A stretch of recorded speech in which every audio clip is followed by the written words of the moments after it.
Last time on D&D, featuring Adrian Silverstrength, the human paladin, Apostrophe, the Goliath cleric, Dickpoop, the elven wizard, Morsus Firebeard, the hill dwarf cleric, and Rex James, the bronze dragonborn bard. Alright, now we're moving on to the Adventures Session 6. This is where now that we've done a lot of combat, we've done saving throws with like the cockatrice and stuff like that. Now we're going to start getting into like a deeper story with this adventure. This is one of the first stories that we start going into that really starts to tie in a number of different things, and you're about to see what happens.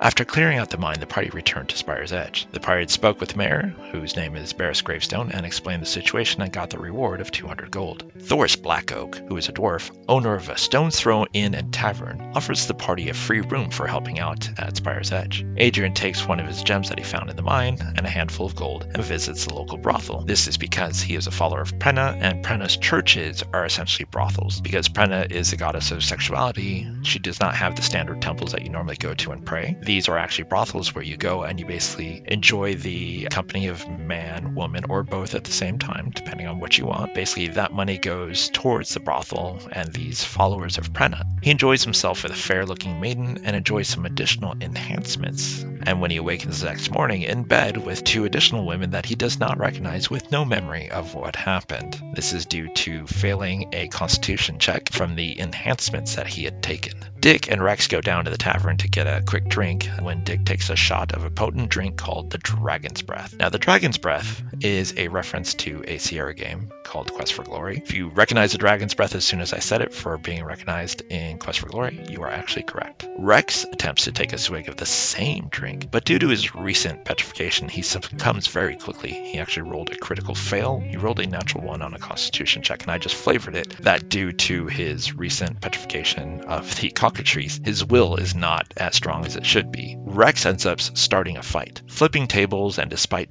Dick's best attempt to calm him down, he is arrested for damage that he's done.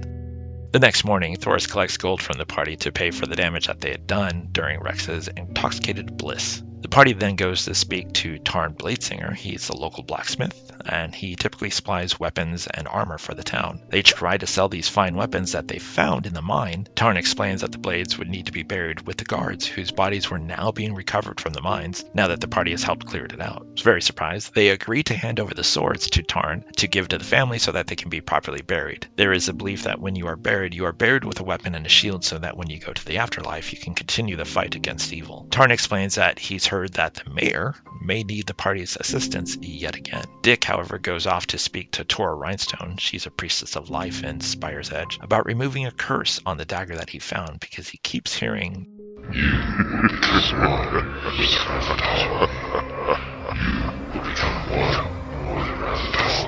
so he wants to remove this curse from the Razatan dagger. After 200 gold for the resources, and a 2-hour process, the curse on the dagger is broken. The party then returns to Barris Gravestone, who is the mayor, and he explains that workers who gather lumber from the Jade Forest, it's the closest woods near Spire's Edge, need help to rebuild the town. The town several years ago was attacked by a dragon and still slowly being rebuilt. The reference to Spire's Edge being attacked by a dragon is actually from a previous campaign. Everything that happens in my game reflects and continues with other parties. So for example, if a party burns down Town A, and in another game, this party arrives at Town A after, Town A will still be burned down or in the process of being rebuilt. The mayor explains that the employees who gather this lumber, they refuse to enter the Jade Forest. They say that there's something weird that's been going on lately, and they get a really weird, creepy feeling that something has gone wrong. So the mayor asks the party to essentially go to the Jade Forest, see if this is kind of some superstitious thing that these people are feeling,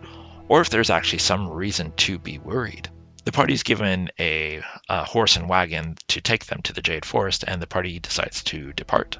Once the party reaches the edge of the Jade Forest, they realize that the wagon can't go any further, and they decide to tie up the horse and wagon and basically walk the rest of the way on foot. And they immediately notice that there is no sounds of nature. There's no birds, no squirrels, nothing that you would normally hear as soon as you enter the forest. The sounds of their footsteps crackling over the dry leaves is the only thing they hear. The party decides to begin moving very cautiously because that is clearly a sign that something is wrong here.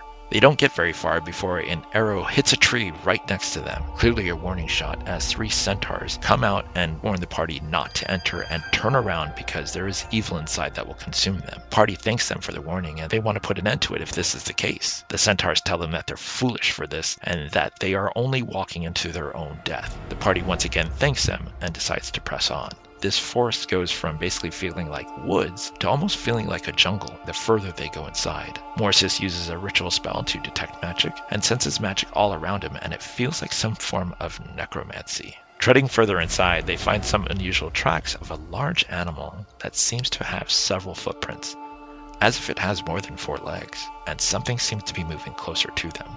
The party decides to make a run for it, the very nature of the forest itself seemingly changing the deeper they go in. They stumble right into a displacer beast. The displacer beast lashes out in a surprise round that renders the bard unconscious, so down goes Rex James yet again. Morsus does some healing word and brings the bard back up. The displacer beast then lashes out at Adrian and nearly knocks him unconscious. Apostrophe casts a healing word on Adrian, bringing him back up. Morsus moves between everyone and the displacer beast, thinking due to wearing some armor he might be able to draw attention and keep it safe, but then he is knocked down for it. The party eventually does defeat the displacer beast, but the party is beaten down and burnt out of spells. Using javelins, they fortify a small fort and basically create a camp around them, and they rest for the night.